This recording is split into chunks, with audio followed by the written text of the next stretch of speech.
Bem, queridos amigos, saudamos a todos, carinhosa e afetivamente, e esperamos que possamos contribuir com informações significativas sobre o trabalho, o labor dos juízes, dos magistrados na dimensão espiritual. Fontes, Chico Xavier, obras de André Luiz, em especial Evolução em 2 Mundos, livro que quase todos começam a ler e não completam, porque é extremamente complexo, difícil, e vocês devem ter visto muitas pessoas que começaram o livro e interromperam. Um grande segredo. A segunda parte do livro são perguntas e respostas. E na segunda parte do Evolução em 2 Mundos, existe um capítulo chamado Tribunais na Espiritualidade. Como funcionam, se existem, e características de tribunais na espiritualidade. Posso falar? Pode. Bom, quero agradecer a Brahmi pela oportunidade, o convite, através também do Dr. Ricardo, e aproveitar e dizer que neste momento a espiritualidade se faz presente, que gotas de luz caem sobre essa sala, que alguns juristas da espiritualidade aqui se encontram, e a presença amiga, a energia que aqui se opera é utilizada neste momento de todos os trabalhos que estão se operando neste momento. Então, meu grato agradecimento a todos e que possamos nos sintonizar neste momento com as explanações. Obrigada.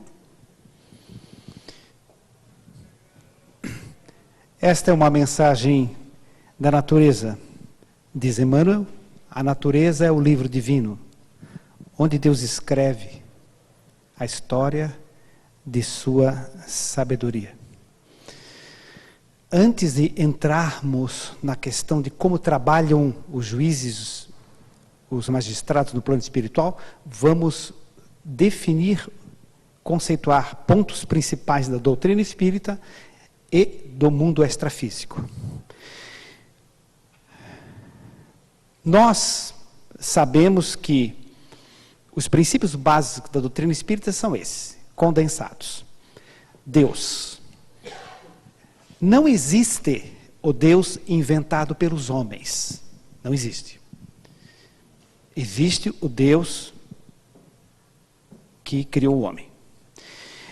Há ideias de um Deus antropomórfico, emocional, que fica triste, contente, brabo, castiga e perdoa. Esse é um Deus inventado pelos homens.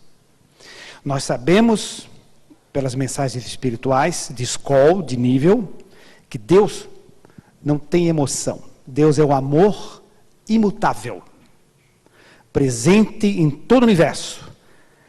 Todo o macrocosmo, as galáxias, e o microcosmo, as partículas subatômicas, estão mergulhadas nesse amor universal, onipresente. Imutável, porque é perfeito. Deus não tem emoções, não fica triste, não atende um pedido do Dr. Ricardo nem da doutora Giovana pessoalmente, porque ele não é um ser individualizado, uma pessoa. Ele é o amor que banha o universo. Os mentores espirituais é que nos assistem. A existência da alma, outro princípio básico da doutrina espírita. Por que citamos aqui a existência da alma? Quem é a alma? A alma somos nós mesmos. O termo alma é um dos sinônimos para designar quem é o espírito encarnado. Então, nós temos na codificação kardeciana um capítulo destinado a este assunto e que tratamos lá como emancipação da alma. Então, para não adentrarmos no assunto, mas simplesmente citamos aqui a alma para entendermos que somos espíritos encarnados. 3. Sobrevivemos. Não existe a morte, só a vida e vida depois da vida numa outra dimensão. É a dimensão que nós vamos estudar como trabalham os magistrados. Bom, como não poderíamos deixar de citar também a comunicabilidade dos espíritos. Nós estamos falando aqui da mediunidade. Esse é o ponto máximo da doutrina dos espíritos. A mediunidade, pois através dela é que nós transitamos neste intercâmbio. São as provas deste contato de que há a existência saindo deste plano físico para o plano extrafísico. E através da mediunidade que nós podemos ter acesso a obras importantes de espíritos que vêm e nos adornam com conhecimento, mostrando para nós que existe a vida após a morte. Quinto, há muitas moradas na casa do Pai, disse o mestre. E a pergunta 55 do Livro dos Espíritos coloca que todos os globos do universo são habitados. Todos. A Lua, o Sol, todos os globos são habitados. Evidentemente, não por Homo sapiens ou espíritos no nível evolutivo semelhante ao nosso. O princípio espiritual, segundo a pergunta 540 do Livro dos Espíritos, inicia no átomo até o arcanjo. Então, esse princípio espiritual existe em todos os globos do universo. Outro ponto básico da doutrina espírita. E agora a reencarnação. A reencarnação, que na verdade é a grande oportunidade que a luz maior do universo nos concede. Como espíritos que somos, que nascemos simples e ignorantes. Temos a oportunidade de reparar os nossos atos através de inúmeras existências. Então, é um presente termos esta oportunidade em nossas mãos através da reencarnação. E o último princípio básico da doutrina espírita é a evolução. Significa que o destino de todos nós, sem exceção, é a sabedoria plena e a felicidade plena. Viemos um ser perfeito, o nosso destino é perfeito. Até quando evoluiremos? Matematicamente sabemos. Não existe o maior número. Sempre há uma grandeza maior. Qual é o maior número? Infinito. A evolução é infinita. Esgotamos a evolução no planeta Terra, há outros astros, outras dimensões, outras galáxias, outros níveis superiores. Este é o resumo condensadíssimo da nossa filosofia, que é a doutrina espírita. Agora, você fala. Então, nós vamos falar agora sobre os planos espirituais, né? Então, aqui, nós queremos chamar a atenção, porque nós vamos falar dos planos espirituais, ou seja, o que se opera num plano extrafísico. Então, são planos materiais de outra dimensão. Quanto mais densos, mais próximos da crosta terrestre. O que isto, basicamente, aqui está sintetizado, o que isto quer nos dizer? Né? Que nos planos espirituais existe uma outra matéria, é uma matéria diferente. Então, lá, essas matérias, nesta dimensão, vão se operar de acordo também com a evolução do espírito, ou dos espíritos. O que eu quero dizer exatamente com isto? Por que da responsabilidade de nós espíritos nesta outra dimensão? Porque ideoplasticamente, através do meu pensamento, eu vou manipular esta matéria no plano espiritual. E lá, dependendo do meu grau evolutivo, é que eu vou formar em torno de mim o plano que eu vou habitar. Né? Os espíritos têm livros, bibliotecas, hospitais, sentam em cadeiras, estudam em mesas, tratam doentes físicos e doenças do corpo astral. O mundo espiritual, os planos espirituais do nosso nível terráqueo são, na realidade, planos materiais de outra dimensão. O espírito, a essência é que não é material. Mas essa é a realidade. Tipo o nosso lar, por exemplo, que é apenas um exemplo, né? São milhões de colônias em todas as dimensões. Bem, só complementando aqui, a outra parte, quando se fala da crosta terrestre, fazendo aqui um complemento, voltando à questão de que esses espíritos, os espíritos mais inferiores, mais densos, estão mais próximos à crosta, porque eles necessitam da energia que é operada por nós, que também somos responsáveis nesse processo, que liberamos energeticamente essa energia através do pensamento, e ideoplasticamente essas ideias vão se formando e eles se nutrem desta energia e formam no extrafísico as colônias do umbral. Não foi Deus que criou o umbral, obviamente. Nem foram os espíritos superiores que criaram o umbral. Somos nós mesmos, encarnados, com pensamentos em desequilíbrio, e os próprios desencarnados. Exatamente isso que a doutora falou aí. Aqui está o nosso planetinha, todo mundo conhece, né? Planeta Terra. E observem que ao redor existem planos espirituais, que na realidade são planos materiais de outra dimensão. Observe aí o seguinte, existe uma atração da gravidade sobre o corpo dos espíritos. Isso é importante a gente fazer essas colocações para chegarmos no trabalho depois. O oxigênio, por que não vai embora? Por causa do peso do oxigênio, de cada moléculazinha de oxigênio. Por que o vapor d'água não vai embora? Ele cai por causa do peso do vapor d'água. O corpo dos espíritos é matéria, derivada do fluido cósmico universal. Tem peso, leve, mas tem peso. E quanto mais pesado, mais denso é o espírito, o corpo espiritual deles, mais próximo à crosta, está na literatura. Isso por quê?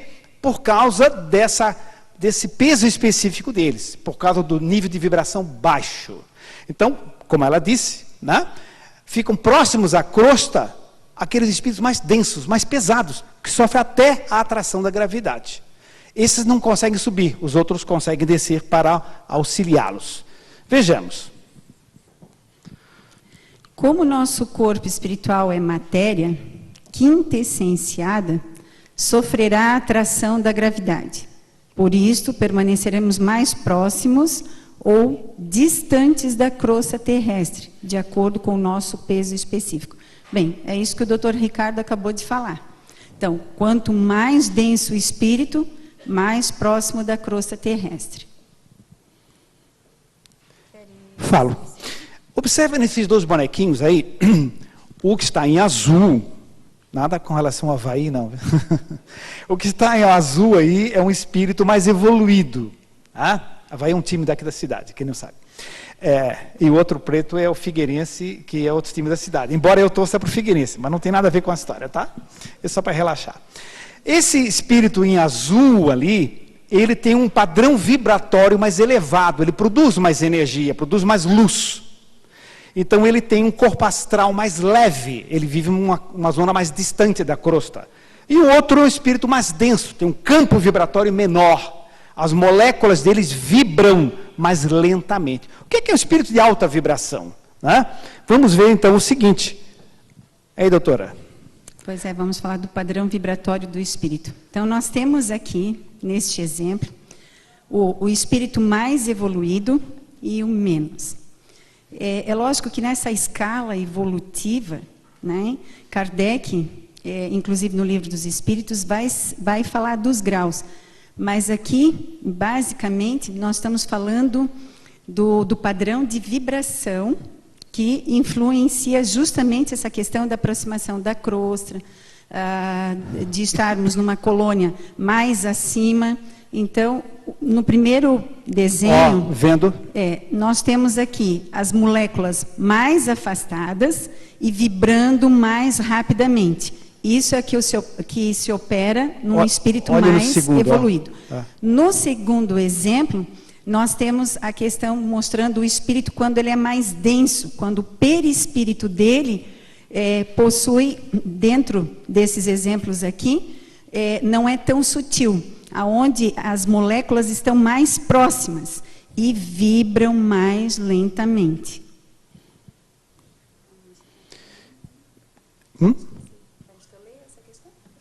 Pode ser. Tá. Onde existem espíritos no universo?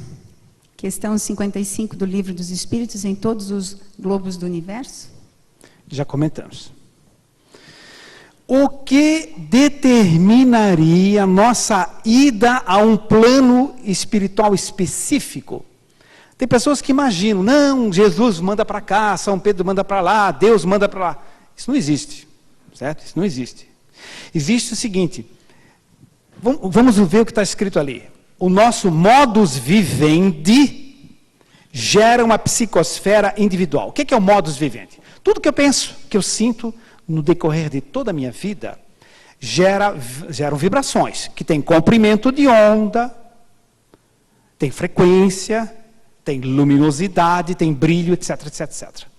De modo que eu construo nessa encarnação e nas anteriores, né? Mas falando nesta encarnação, eu construo um padrão vibratório, uma frequência, uma característica, uma cor, um brilho, que é, entre aspas, meu código de barras. Não é isso?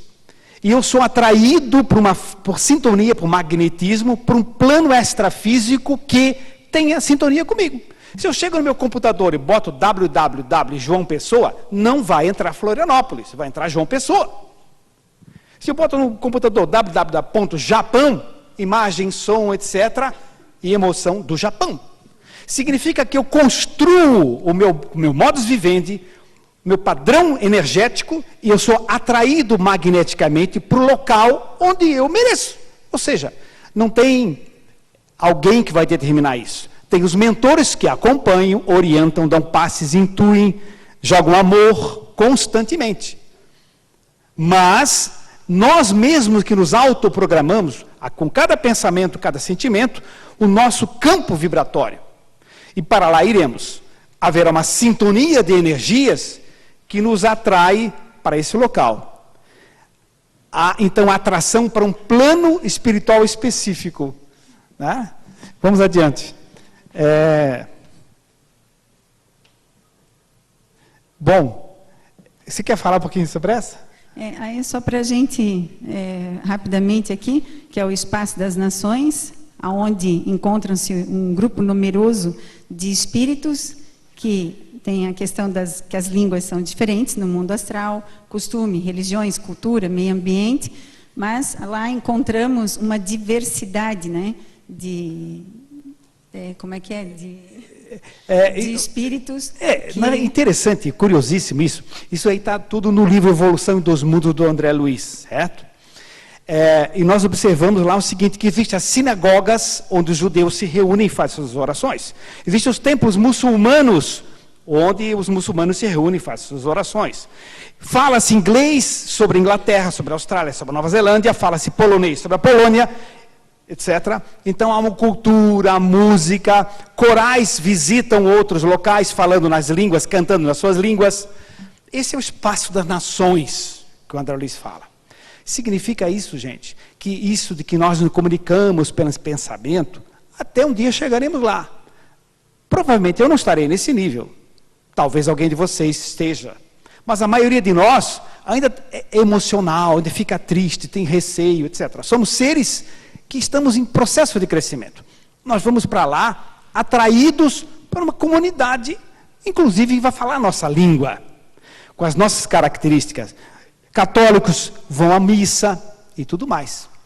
André Luiz conta que espíritos de luz visitam certas comunidades para levar outras informações. Por exemplo, entre os muçulmanos, a maioria não aceita a reencarnação. Mas existe no meu livro dos faraós da física quântica, inclusive que eu trouxe aqui, tem essa referência. Existem suras no Corão, ou ao Corão, eles dizem o Sagrado Corão, né? Que tem lá no Sagrado Corão suras, que são versículos, que falam em nascer de novo. Inclusive, eu tive a oportunidade de fazer palestras descalço, inclusive, em taquiras muçulmanas, falando sobre a reencarnação. Certo? Tem lá, eles não sabem. Como tem na Bíblia sobre a reencarnação, e o pessoal também não sabe, né? Bom, vamos seguir adiante. Mas esse é o mundo que a maioria de nós vai. Existem profissões na espiritualidade? Pode seguir adiante. Pois é, existem. Existem profissões na espiritualidade. Alguns médicos, como André Luiz, não puderam logo exercer medicina. Todos conhecem a história. depois de um tempo, passou a exercer medicina. Nós fazemos votos que todos os magistrados cheguem lá e consigam rapidamente, após um rápido estágio, passar a exercer magistratura. Eventualmente, um ou outro lá fora não vai conseguir, né? Mas existem as profissões, de todos os níveis, inclusive de confecção de roupas. Ah, mas é confeccionada pelo pensamento de alguns. As grandes comunidades são trabalhadas, segundo André Luiz, são feitas confecções manuais, certo? Então, existem profissões das mais diversas, tá? E, no meu caso, médicos, no caso da doutora, advogados e, inclusive, tribunais, que é o nosso tema de hoje. Evolução em 2 mundos, segunda parte, capítulo 6, Justiça na Espiritualidade. Aí está a recomendação para todos depois dissecarem minuciosamente, editora Federação Espírita Brasileira, médium Chico Xavier, Espírito André Luiz, Justiça na Espiritualidade, onde falam dos tribunais e como funcionam os magistrados também. Existem autoridades da justiça no mundo espiritual? Existe. Essas autoridades, quem são as autoridades? Né? São, pegando o exemplo do que nós queremos destacar, são magistrados, juízes que encontram-se e que operam o direito no plano extrafísico. Mas os juízes que operam no plano extrafísico, nós vamos ter aqui, tanto nas zonas de umbral, como nas zonas superiores. Nas zonas umbralinas, estes juízes se colocam como autoridades inteligentes, mas extremamente más. Como é que eles operam? Eles, sendo detentores de uma inteligência, não só baseada na aquisição de um conhecimento jurídico, mas o ato moral em si. Então, eles utilizam o conhecimento, a inteligência, detêm conhecimento em todas as áreas, inclusive temos destacado em obras de André Luiz, e no livro Libertação, nós temos um magistrado que, ao dar a sentença, como ele detém o conhecimento do magnetismo, ele vai operar através desse conhecimento, induzindo, que nós vamos contar a história aqui depois, na sentença, ele prolata a sentença impiedosamente, porque neste momento, ao deflagrar esta sentença,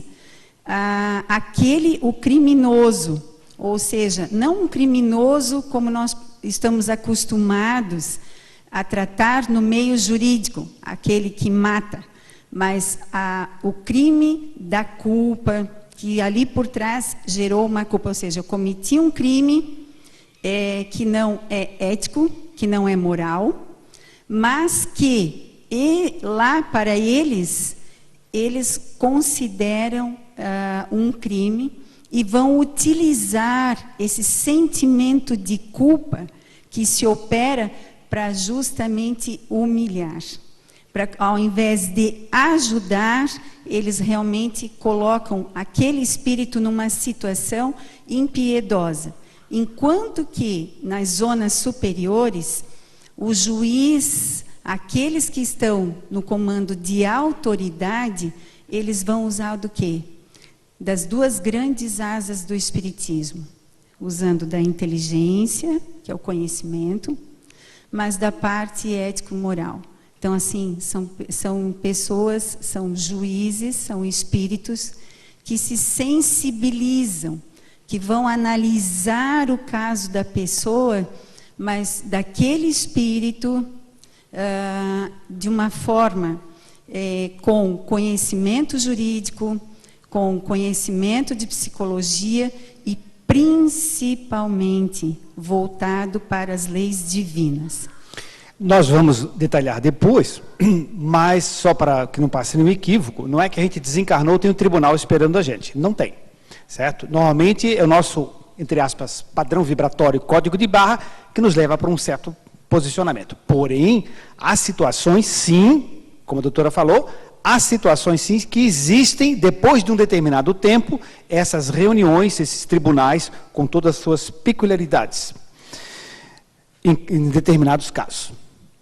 Bem, um trecho extraído do livro Evolução em 2 Mundos.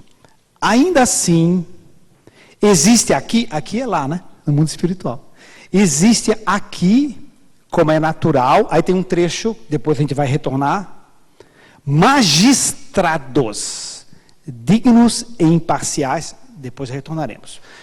Está aí, Federação Espírita Brasileira, Chico Xavier, André Luiz, citando magistrados como autoridades no plano extrafísico, certo? Ninguém está citando uma obra desconhecida, é super clássica, certo? Nós pegamos só obras clássicas para fazer nossa pesquisa, para que tenhamos segurança no que a gente está passando, né? Seguindo, aí vem a pergunta. Se existem tribunais na espiritualidade. Bom, existe. Vamos mostrar então? Olha, naquele asterisco, preenchemos agora, como está no livro. Ainda assim, existe aqui, como é natural, santuários e tribunais em que magistrados dignos e imparciais. Então, realmente, não tem como dizer e negar que não. Né? Exatamente. Então, está bem definido isto. Vamos adiante. Vamos agora ver um julgamento no umbral. Livro Diálogo com as Sombras, do Hermínio de Miranda, que é um autor absolutamente confiável, né? Capítulo 15, Os Juristas. Falando de espíritos. Os juristas. Então, você. Quem são, né? Olha só. São os terríveis juristas do espaço. Autoritários e seguros de si. Exoneram-se facilmente de qualquer culpa, porque cingem-se aos autos do processo. Na sua opinião, qualquer juiz terreno, medianamente instruído, proferiria a mesma sentença diante daqueles fatos. Então, observe aí que o Hermínio de Miranda está fazendo relato do diálogo com as sombras, diálogo com juristas desencarnados que trabalham nesses tribunais nas trevas, né? Onde eles dominam locais e prolatam que se diz, né? Prolatam sentenças, né? Mas com essas características. Vamos adiante. Todo o formalismo processualístico ali está. As denúncias, os depoimentos, as audiências, os pareceres, os laudos, as perícias, os despachos e, por fim, a sentença, invariavelmente condenatória. E até as revisões, os apelos, quando previstos nos códigos, pelos quais se orientam, ou melhor, se desorientam, são também impessoais e frios aplicadores das leis. Bom, isso é todo o aspecto de espíritos de zonas de umbral. Há uma referência muito interessante de um juiz desencarnado, chamado Gregório, no livro Libertação. Esse é bem conhecido, do André Luiz também. Né? Libertação.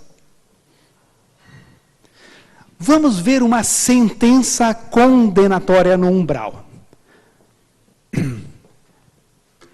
Estabelece-se o ambiente, aos jurados, a quem acuse, a quem defenda, e o juiz, depois de ouvir, prolata a sentença que é a mulher se tornar uma loba, processo de licantropia.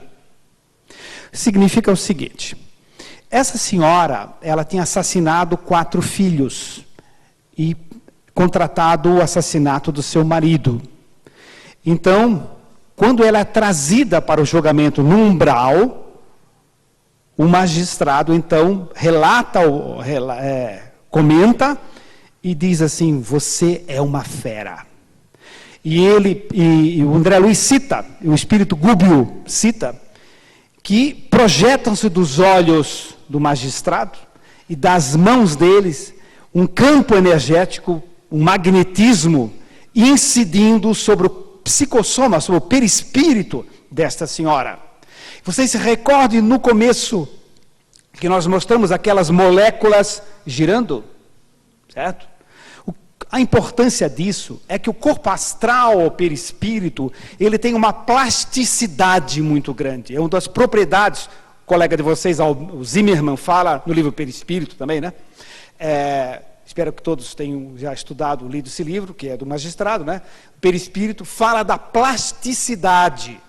Então, essa plasticidade é porque as moléculas são mais ou menos afastadas, como os gases. Eu posso ferver essa água e fazê-la assumir a forma que eu desejar num recipiente qualquer aqui em cima, porque ela é volátil, as moléculas rolam umas sobre as outras, se afastam e elas se moldam no vidro. No perispírito, o espírito diz assim, veja como eu era, na sessão mediúnica nossa, né? Veja como eu era naquele tempo, na idade medieval. E aparece um cruzado, tal. Aí os médiuns veem, tal. E agora eu conheço vocês também de uma outra época. Aí aparece uma outra figura, ele se mobiliza energeticamente pela plasticidade, o dom plasticizante do corpo espiritual. Então, aquela senhora que tem a culpa fortíssima, esse sentimento de remorso, de culpa, por ter assassinado os 4 filhos, ela está ali, num tribunal nas trevas, e está sendo julgada, e ele prolata a sentença, você é uma loba. E repete várias vezes, o livro conta, você é uma loba, você é uma loba.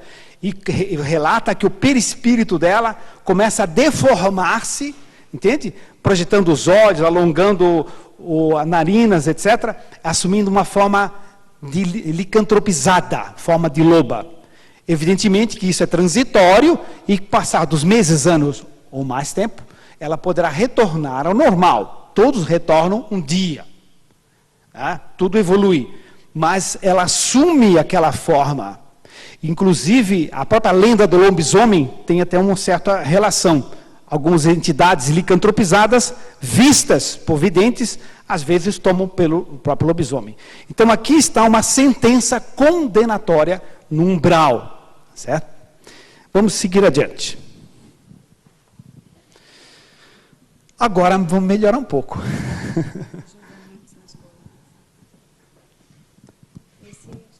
Viu? Tá. Os magistrados examinam as responsabilidades humanas, sopesando-lhes méritos e deméritos. Então, o júri composto, depois vamos ver como é que se compõe o júri composto analisa os méritos e os deméritos daquele espírito. Certo? Vamos ver que depois que situações existem julgamentos, tá? Existiria júri no mundo espiritual? Eu acho que ficou bem claro que sim, né? A organização do júri, em numerosos casos, é aqui observada necessariamente, porém constituída por espíritos. Sim. Quais os critérios para um espírito ser indicado para um júri? Vamos ver? Podemos ver já. Constituída a organização do júri por espíritos integrados no conhecimento do direito, com dilatadas noções de culpa e resgate, erro e corrigenda, psicologia humana e ciências sociais. É igual o júri aqui? Mais ou menos. Todo mundo que é jurado tem conhecimento de psicologia humana e ciências sociais? Não, com certeza, né? Nós temos também, né? Mas a questão é que aqui nós estamos nos aprofundando e falando de um plano mais superior, né? Com certeza. Então, né? Lá esse entendimento é mais dentro das leis divinas, os espíritos que estão lá têm um conhecimento mais minucioso de culpa, muito diferente do que nós temos aqui no entendimento de culpa. Então, é um estudo mais bem aprofundado. Eu achei super interessante, quando fizemos a pesquisa, que, vejam só, para o indivíduo participar como jurado, ele precisa ter conhecimento de psicologia humana. Isso é fantástico, isso. Fantástico. Né? Uma vez alguém me falou que recebeu um convite para ser jurado, uma pessoa que eu conheço que não tem a menor condição de conhecimento, enfim, mas foi jurado. Né? E essa pessoa, pelo que eu conhecia, não tem nenhum conhecimento de psicologia humana e de ciências sociais. Né? Então vejo, além dessas questões de noções de culpa, resgate, erro, corrigenda, então exigem sensibilidade, conhecimento de psicologia e ciências sociais. Né? Depois vocês podem pesquisar melhor no capítulo, né? Não, acho que está tranquilo, faltam poucos. Por que tantos requisitos para participar de um júri? Há sentenças proferidas pelo magistrado? A fim de que as sentenças ou informações proferidas se atenham à precisa harmonia perante a divina providência, consubstanciada no amor que ilumina e na sabedoria que sustenta. É exatamente isso. Então, quanto mais superiores os espíritos, mais nós teremos condições de um dia chegarmos também, porque já sendo advogado, promotor, juiz, nós que estamos nessa área do direito, estamos nas nossas inúmeras reencarnações, transitando, mexendo nestes livros que vão se aperfeiçoando, porque a sociedade vai se aperfeiçoando. O nosso planeta de provas e expiações está se aperfeiçoando. Quando falamos agora de transição, não é uma transição de fora, mas sim de dentro. É a transição nossa. Então, essa evolução para um planeta de regeneração também nos dará a consistência para que possamos atuar aqui no plano físico, não somente no extrafísico, termos as condições de entendermos essa lei divina, o que ela realmente quer dizer, o que ela quer falar, o que ela quer realmente nos chamar a atenção, para que justamente possamos olhar aquele irmão que comete o erro e que, sem termos um julgamento, do qual ainda para nós esse julgamento era aquele que alguém dizia 2000 anos atrás, e que nós tenhamos a consciência de que esse julgamento tem que partir de uma psicologia, de um sentimento em que favorece esse espírito ao crescimento, porque ninguém que chega a um plano superior esquece dos demais. Um planeta para se modificar, um planeta para sair da transição, para adentrar o mundo de regeneração e para ser do bem, todos, indistintamente, terão a oportunidade de crescer e estar adornado do quê? Desse amor divino que nos aguarda. Quais delinquentes são submetidos a julgamentos específicos? Quem que é julgado? Nós encontramos no Evolução dos Mundos, do André Luiz, a seguinte frase. Homens, naturalmente ser humano, né? Homens recentemente desencarnados, sempre que necessário. Quer dizer, não é uma regra geral. Mas também as entidades desencarnadas que, no cumprimento de determinadas tarefas, vejam só, no cumprimento de determinadas tarefas, se deixam, muitas vezes, se arrastar, faltou aí, né? Se arrastar a paixões e caprichos inconfessáveis. Gente, eu quase caí da cadeira quando li isso, reli, estudei, pesquisei, meditei sobre isso aí. Observe o seguinte, entidades desencarnadas que no cumprimento de determinadas tarefas. Significa que são espíritos trabalhando, ajudando, inclusive a nós encarnados, e que falham feio, né? Então, quando a gente é pequeno, a gente divide as pessoas em mocinhos e bandidos, os bons e os maus. Isso não existe. Todos nós temos dificuldades, né? Alguém diz, não, os espíritos orientadores sempre são sábios. Não são. Há espíritos que são atraídos de acordo com o padrão mental daquele grupo. Certo? Há pseudo-orientadores que não são espíritos perversos, são benévolos. São benévolos, que orientam errado. Ah, mas como é que Deus permite? Gente, não existe esse Deus antropomórfico. Deus é um amor que banha o universo. Se eu jogo uma pedra para cima, cai. Posso rezar ou não, pedir ou não. É da lei de Deus, a lei da gravidade, que é a lei do universo. Então, os espíritos que assessoram determinados grupos, eles têm as suas fragilidades. E para que nós possamos atingir a sintonia com os espíritos de luz, temos que ter luz. Se a gente está no WW mais ou menos, vai entrar no mais ou menos. Nós precisamos nos conscientizar que os espíritos são pessoas. Amanhã eu estou no plano espiritual orientando também. Ou se não tiver umbral, né? E eu posso cometer meus equívocos. Todos os espíritos, né? O que Kardec dizia? Analisa sempre. Ah, o espírito mandou. Na nossa casa espírita não tem isso. O espírito deu uma comunicação, a gente respeitosamente escuta, agradece e vamos analisar a comunicação e a orientação. Certo? Que tem muito espírito que, faz um orfanato, porque ele acha engraçadinho. Porque ele acha muito bom, está cheio de criancinha, não sei o que, faz um orfanato. Calma, não temos estrutura, não temos gente, não é nosso perfil, certo? Nós temos que analisar, ou é. Né? Nós temos que analisar sempre as comunicações. Os espíritos desencarnados, eles têm as suas fragilidades. E quando cometem equívocos, se deixam arrastar por vaidade, por questões de interesse pessoal também, eles são submetidos a essas análises e esses tribunais. Está lá na obra da Federação Espírita Brasileira.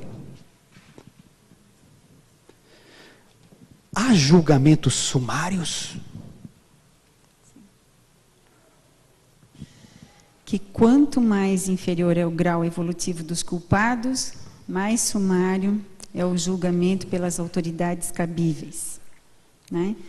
Aqui, nós queremos ressaltar de que esta obra é de 1943. Então, nós não estamos, aqui ele não quer falar do nosso rito sumário ou rito sumaríssimo. Aqui, esse sumário é para dizer que quanto mais inferior o espírito, mais rapidamente será a sentença. É igual o exemplo que foi dado da loba, que sob o comando perverso daquele espírito, designou a sentença imediatamente, impiedosamente.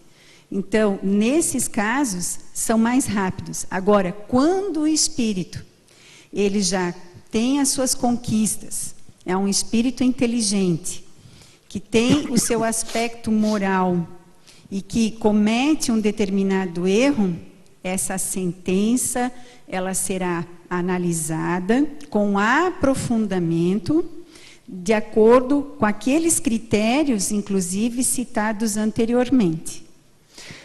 E essa sentença não é nenhum enjaulamento, né? Essa sentença é um processo que visa duas diretrizes. Primeiro, a diretriz educativa da reforma do indivíduo. E segunda diretriz é o pagamento à sociedade que lesou o grupo, a pessoa, etc. Mas não é um pagamento enjaulado, é um trabalho de amor que ele teria nível para executar. O direcionado, orientado sobre um grupo que o apoiará. Então, essas sentenças não são enjaulamentos, né? São direcionamentos educativos e de pagamento, entre aspas, de uma dívida a um grupo, a uma sociedade, através do amor e do labor. Recordo-me de um senhor de 98 anos de idade, que desencarnou, e chegando na dimensão extrafísica, foi recebido com muita luz, com muitas flores, com muita festa, muita alegria. De repente ele passa a chorar. E diz, gente, há um engano. Eu sou um assassino. E os amigos, parentes disseram, não, tu não és um assassino, tu foste um assassino. Mas eu matei um homem. Sim, todos nós sabemos que tu mataste um homem. Tu desencarnastes com 98, estás aqui conosco, com 18 anos, 80 anos atrás, matastes um jovem que mexeu com a sua namorada. Depois disso, tu tornastes um excelente profissional, um excelente pai, um maravilhoso avô, um bisavô emocionante. Você ajudou muitas pessoas. Você trabalhou intensamente na sua rede de fábricas, deu milhares de empregos, mas era a tua obrigação. Mas proporcionou a esses empregados uma vida social, uma vida de apoio em todos os níveis. Você era amado por milhares de empregados seus. Agora ele disse, mas como é que eu fico? Eu matei a minha consciência. Calma, eu preciso saber agora. Tá bem, senta. Reencarnarás um dia. Sabes o que é isso? Sim, já li sobre isso. Renascerás um dia. E nós já sabemos antecipadamente que a sentença foi promulgada. Estamos te esperando há muito tempo. Você vai reencarnar na mesma família, vai herdar todas as fábricas. Eu? Sim, vai herdar todas as fábricas.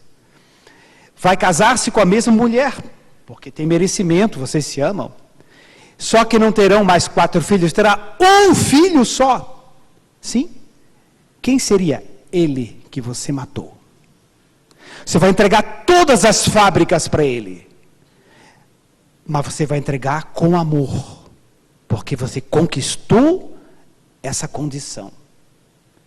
Você vai educá-lo e você tem nível de conhecimento espiritual para passar para ele durante a sua vida inteira os melhores conceitos de educação, de ética, de amor e de trabalho. Você vai contribuir para a formação desse homem que você matou. Ele disse, mas eu não tenho que pagar pelo que eu fiz? Eles disseram, estás ainda envolvido pelas noções medievais de justiça. Estás ainda envolvido pelos conceitos primitivos de justiça e punição. Você não precisa abrir a porta da dor, porque você conquistou pela evolução o direito de abrir a porta do amor e do labor. Este é um exemplo claro, né?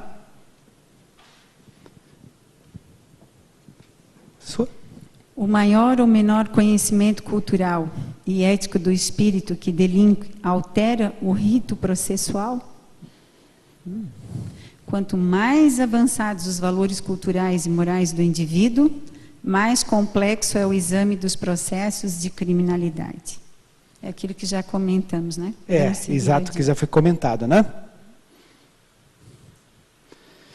Isto porque, não só pela influência com que atuam nos destinos alheios, como esse espírito reconhece indispensável a sentença para a sua própria restauração. Podemos seguir? Então, é o seguinte, um espírito que é mais adiantado que delinque, né? Evidentemente, por essas características, ele vai... Tem um papelzinho ali dizendo o horário. Tá, tudo bem, vamos adiante. Então, a natureza é o livro divino, onde Deus escreve a história da sabedoria. Não é a Bíblia, nem o Evangelho segundo o Espiritismo. Esse é o livro divino. Onde está Deus? Disse Jesus, vós sois deuses, Deus está em vós. Está dentro de nós. Não é um ser antropomórfico, fica triste, contente e castiga. É a lei do amor que banha o universo e que está dentro de nós, porque é onipresente. Eu gostaria de ler a psicografia, pode ser? Bom, enquanto ele pega a psicografia, possamos nós fazer votos que todos os magistrados, advogados, juristas possam rapidamente fazer um rápido estágio no plano espiritual e trabalhar intensamente nas hostes de amor, né, e de labor no plano extrafísico, nas lindas colônias espirituais, né? Essa é a nossa vontade. Enquanto procura a psicografia, eu lembro que os livros de minha autoria estão ali, eu tenho 11, mas trouxe só 7 ou 8, tá? Se alguém tiver interesse depois. E também, se alguém um dia desejar que a gente faça com a palestra com a doutora Giovana em alguma cidade, a gente também irá com prazer. Bem, eu vou ler, já que o doutor Júlio me oportuniza, né? É que nesta mensagem há algumas coisas colocadas pelo pai dele e que chama atenção assim no que estamos vivenciando e tudo que está acontecendo. Ele diz assim: meu filho querido, parabenizo pelo seu trabalho. Divulgar essa bela doutrina é um trabalho que o mundo necessita, urgente. Tenho acompanhado sempre tudo e a todos. Não percam as esperanças. O mestre que comanda este planeta precisa de homens e mãos que laborem em prol do seu próximo. Estarei contigo nessas horas. E todos que comparecem a este trabalho são sementes de paz e amor para o futuro desse país que necessita de urgente mudança. Fica aqui, querido filho, os meus votos de sucesso nesta trajetória. Seu pai e amigo vos acompanha. Abraço ao amigo Ricardo, tão veterano trabalhador. Parabéns a todos, que possamos continuar o trabalho do nosso amado Mestre Jesus. Doutor Ari. O nosso muito obrigado pelo carinho, pela atenção, pelas luzes, pelo amor, pela recepção. Tá? Foi um grande prazer estar com todos vocês. Ah, sim? Eu vou passar a palavra.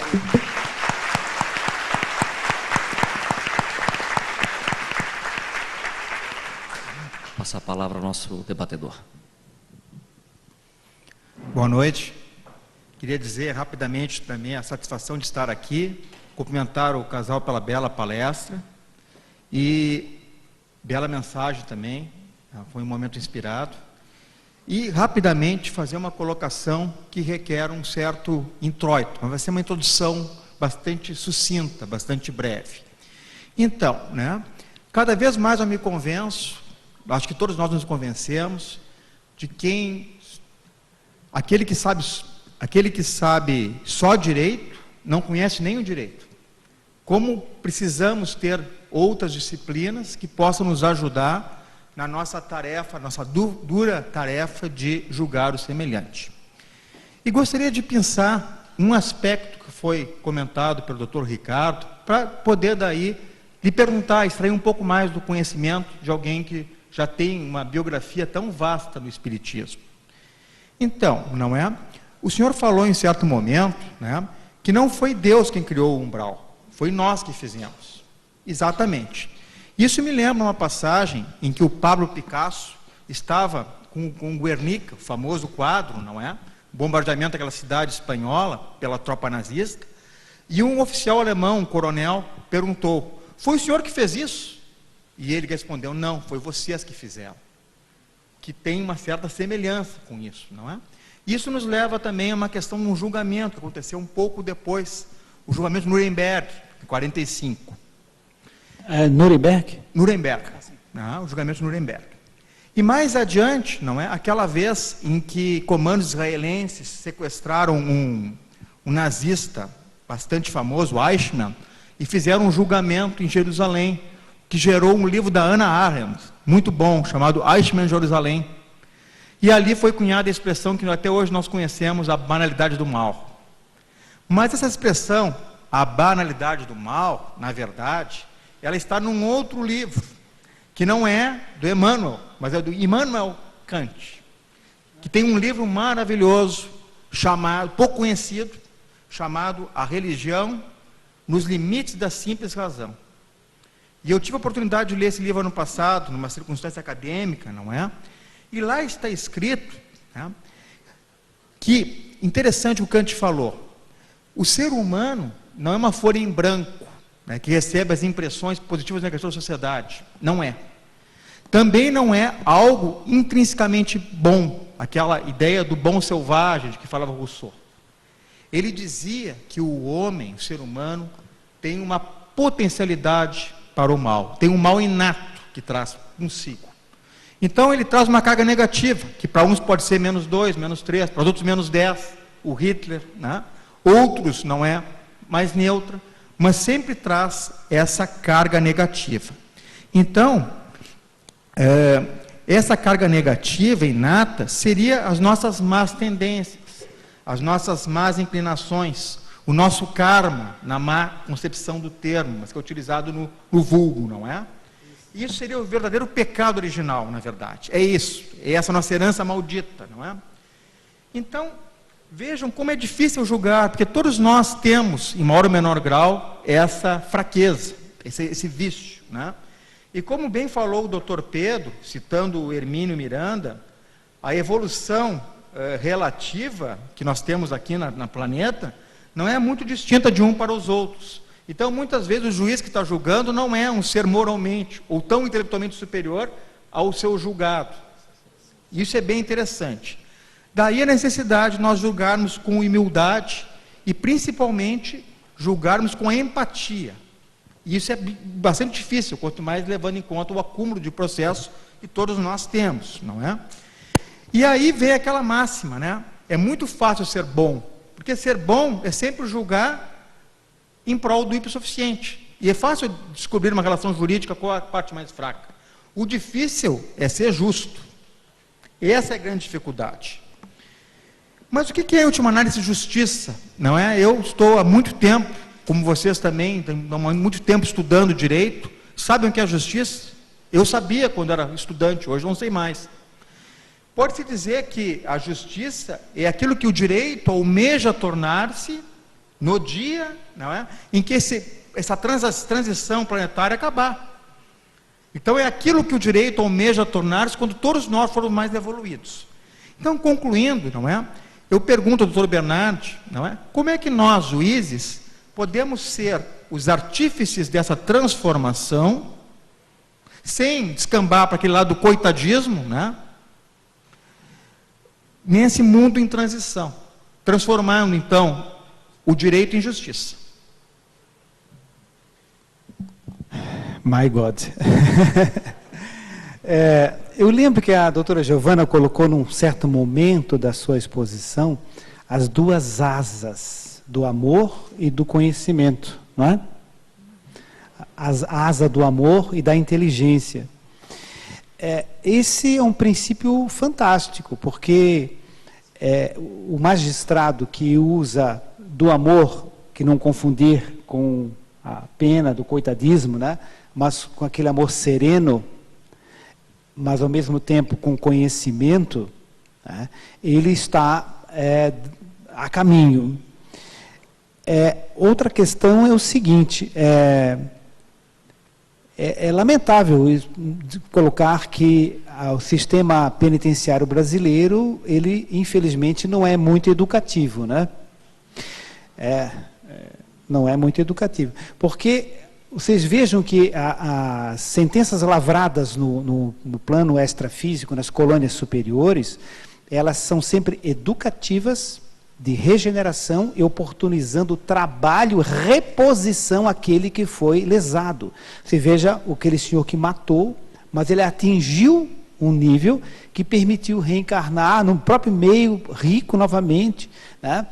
tendo um filho e por amor passar tudo para ele. Que sofrimento ele teria? Nós temos que banir do nosso conceito que sofrer é necessário para evoluir. Sofrer é uma distorção. O caminho é o amor e o labor. Sofrer é uma distorção. Certo? Só sofre quem não ama, quem não trabalha. Né? Os espíritos superiores não estão interessados que a gente reencarne sem braço, se lesou o braço de alguém. É preferível reencarnar como cirurgião de braço ou médium psicógrafo, ou as duas coisas, se possível. Tornar o braço útil à sociedade, útil ao próximo. Então, o ideal é que essas sentenças possam ser lavradas. Naturalmente, tem que haver modificação da sociedade, né? Para que promova um processo educativo e de reposição ao lesado, mas de uma forma equilibrada, justa e amorosa. O problema é que nós estamos vivendo numa situação caótica, todos sabem, né? No nosso planeta, no nosso país, inclusive, né? Mas esse é o caminho, né? É entender as coisas com amor e com conhecimento. Doutora, quer colocar alguma coisa? Bem, dentro da colocação, e uma pergunta assim muito importante, ainda mais que estamos aqui reunidos justamente para alguma finalidade. Dentro de tudo que o Dr. Ricardo colocou, que o senhor colocou e que está sendo colocado aqui pelos outros palestrantes, primeira coisa, qual é o maior problema da humanidade? Nós detemos já muito conhecimento.